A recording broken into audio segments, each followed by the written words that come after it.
Hello friends, SH learning YouTube channel में आपका स्वागत है। आज हम 7 से 14 दिसंबर 2025 के सबसे महत्वपूर्ण करंट अफेयर्स का एक विस्तृत विश्लेषण करेंगे। ये हफ्ता मतलब नीतिगत सुधारों, आर्थिक संकेतों और रणनीतिक विकास से भरा रहा है। हमारे पास संसद के विंटर सेशन की गतिविधियां हैं, आरबीआई की मौद्रिक नीति है और भारत के अंतर्राष्ट्रीय संबंधों से जुड़ी भी काफी महत्वपूर्ण जानकारी है। बिल्कुल। इस सप्ताह की जो घटनाएं हैं वो न केवल देश की दिशा बताती हैं, बल्कि ये एसएससी, रेलवे और बैंकिंग जैसी प्रतियोगी परीक्षाओं के लिए भी अत्यंत महत्वपूर्ण हैं। हम इन सभी विषयों पर एक गहरी नजर डालेंगे ताकि सारे महत्वपूर्ण तथ्य और उनके पीछे का जो कंटेक्स्ट है वो एकदम साफ हो सके। तो चलिए इस जानकारी के भंडार को खोलते हैं। शुरुआत करते हैं देश की सबसे बड़ी पंचायत यानी संसद से।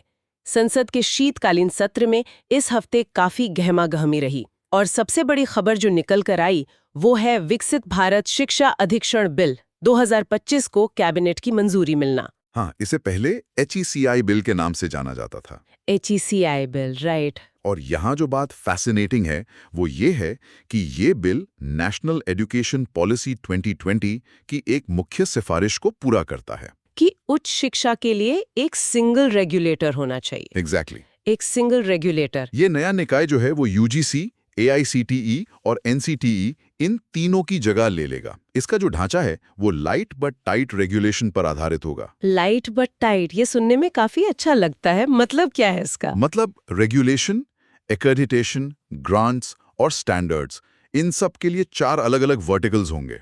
एक मिनट, एक दिलचस्प बात यह है कि फंडिंग का काम, मतलब जो ग्रांट्स हैं, वो नियामक के हाथ में नहीं होगा। नहीं, वो मंत्रालय के पास रहेगा। लेकिन क्यों? ये तो एक बहुत बड़ा बदलाव है। ये एक बहुत महत्वपूर्ण निर्णय है एक्चुअली। इससे क्या होता है कि रेगुलेटर की स्वायत्ता बनी रहती है। वो वित्तीय ताकत का इस्तेमाल एकेडमिक फैसलों को प्रभावित करने के लिए नहीं कर सकता। अच्छा, मतलब उसका काम सिर्फ क्वालिटी चेक करना है, पैसा देना नहीं। बिल्कुल। हालांकि ये ध्यान रखना होगा कि मेडिकल और कानूनी कॉलेज अभी इसके दायरे से बाहर रहेंगे। ठीक है। और सत्र में चुनावी सुधारों पर भी काफी तीखी बहस हुई।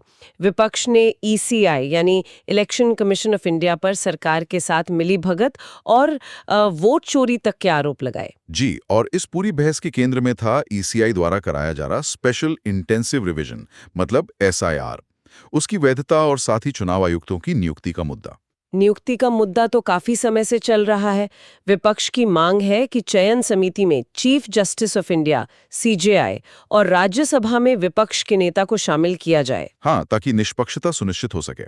देखिए, ये बहस सिर्फ एक प्रक्रिया की नहीं है, ये संस्थानों में घटते भरोसे को दर्शाती है। और यहाँ ये और भी इंटरेस्टिंग हो जाता है जब हम संसद की अपनी कार्यक्षमता के आंकड़े देखते हैं। पिछले मानसून सत्र में लोकसभा केवल 29% और राज्यसभा 34% ही चली। ये एक गंभीर और लॉन्ग टर्म ट्रेंड है।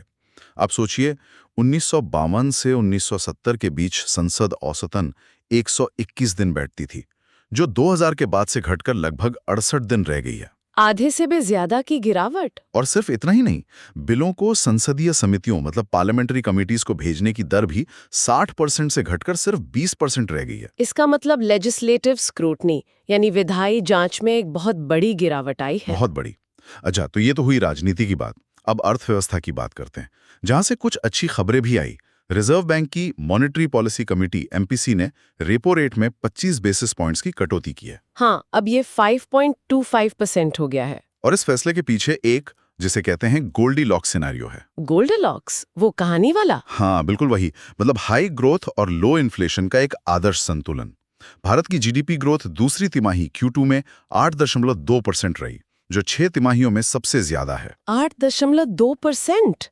ये तो बहुत मजबूत आंकड़ा है। और वहीं महंगाई दर यानी इन्फ्लेशन घटकर 1.7% पर आ गई। यानी अर्थव्यवस्था न तो ज्यादा गर्म हो रही है और ना ही ठंडी पड़ रही है। इसी के आधार पर RBI ने पूरे वित्त वर्ष FY26 के लिए GDP ग्रोथ का अनुमान भी बढ़ाकर 7.3% कर दिया है। बिल्कुल। और महंगाई का अनुमान घटाकर 2.0% कर दिया है। लेकिन अगर हम इसे बिगर पिक्चर में देखें तो एक विरोधाभास भी दिखता है। इतने मजबूत घरेलू आंकड़ों के बावजूद भारतीय शेयर बाजार निफ्टी और सेंसेक्स में भारी गिरावट देखी गई। ऐसा क्यों हुआ? इसका कारण घरेलू नहीं था, बल्कि वैश्विक मतलब ग्लोबल था। हुआ ये कि अमेरिकी फेडरल रिजर्व ने संकेत दिए कि 2025 में ब्याज दरों में उतनी कटौती नहीं होगी जितनी उम्मीद की जा रही थी। बस एक संकेत। बस एक संकेत। और उसने दुनिया भर के बाजारों में एक रिस्क ऑफ सेंटिमेंट पैदा कर दिया। रिस्क ऑफ सेंटिमेंट मतलब निवेशकों ने पैसा निकालना शुरू कर दिया।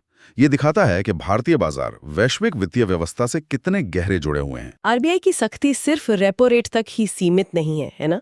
सहकारी बैंकों पर भी कुछ कार्रवाई हुई है। हाँ, आरबीआई ने यवतमाल अर्बन कोऑपरेटिव बैंक और पट्टुकोट्टई कोऑपरेटिव अर्बन बैंक पर नियमों का पालन न करने के लिए जुर्माना लगाया है। क्या कमियां थी इनमें?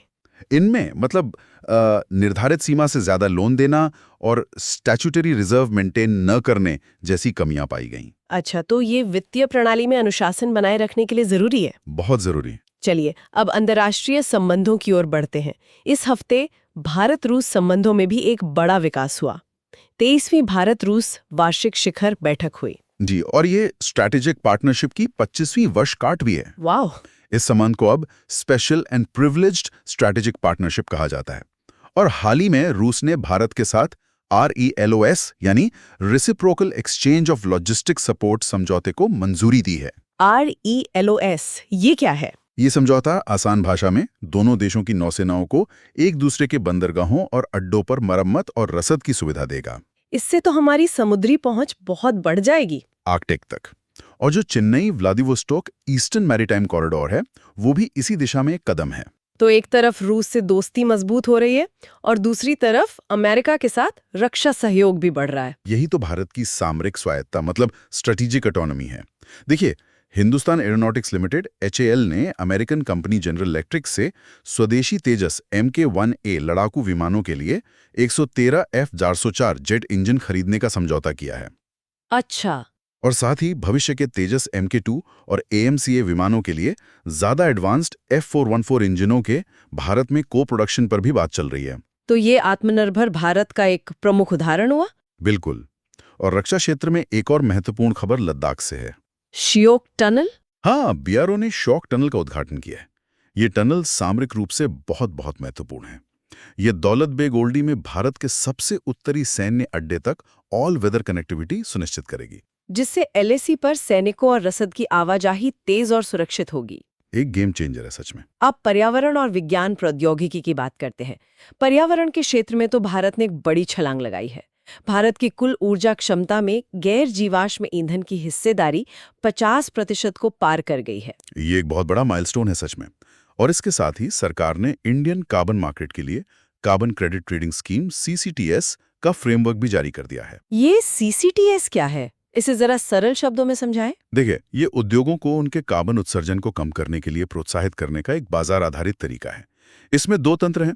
एक है कंप्लायंस मैकेनिज्म, जहां कुछ उद्योगों के लिए उत्सर्जन के लक्ष्य तय होंगे, और अगर वो लक्ष्य से बेहतर करते हैं तो उन्हें ये सर्टिफिकेट खरीदने होंगे। मतलब प्रदूषण कम करना फायदे का सौदा बन जाएगा। एग्जैक्टली।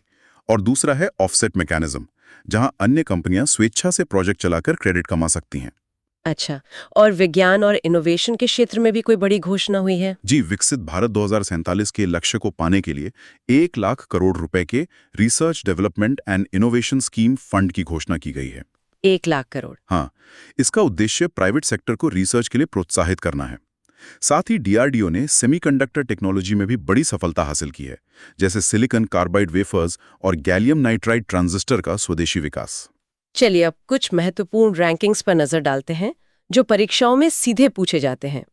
ग्लोबल हंगर इंडेक्स 2025 में भारत की रैंक क्या रही? भारत 123 देशों में 102वें स्थान पर है।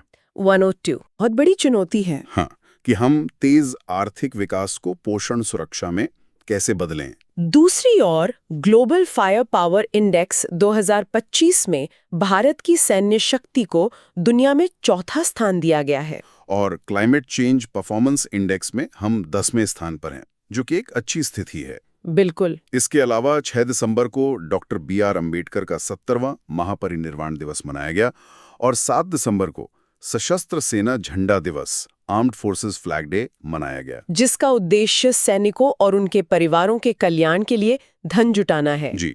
एक और रोचक खबर नागालैंड की ख्यामिन्युंगन जनजाति के बारे में है, जिनका जिक्र प्रधानमंत्री ने मन की बात में किया था। हाँ, ये अपनी झूम खेती और चट्टानों से शहद निकालने की एक अनूठी परंपरा के लिए जाने जाते हैं। तो ये थे इस सप्ताह के कुछ सबसे महत्वपूर्ण घटनाक्रम। हमने देखा कि कैसे भारत एक तरफ उच्च शिक्षा और अर्थव्यवस्था में बड़े सुधारों की ओर बढ़ रहा है, तो दूसरी तरफ वैश्विक मंच पर अपनी सामरिक स्थिति को भी मजबूत कर रहा है। सही बात है, लेकिन सोचने वाली बात यह है कि एक तरफ हमारे पास 8.2% की जीडीपी ग्रोथ है और दूसरी तरफ ग्लोबल हंगर इंडेक्स में 102वीं रैंक है। ये जो विरोधाभास है, ये एक बहुत महत्वपूर्ण सवाल खड़ा करता है। सवाल क्या है? सवाल ये है कि आर्थिक विकास का लाभ समाज के सबसे निचले तबके तक प्रभावी ढंग से पहुंचाने के लिए नीतियों और उनके इम्प्लीमेंटेशन में और क्या बदलाव जरूरी हैं? ये विचार करने के लिए एक बहुत गहरा प्रश्न है। Thank you for watching. If you like this video, please like, subscribe and comment.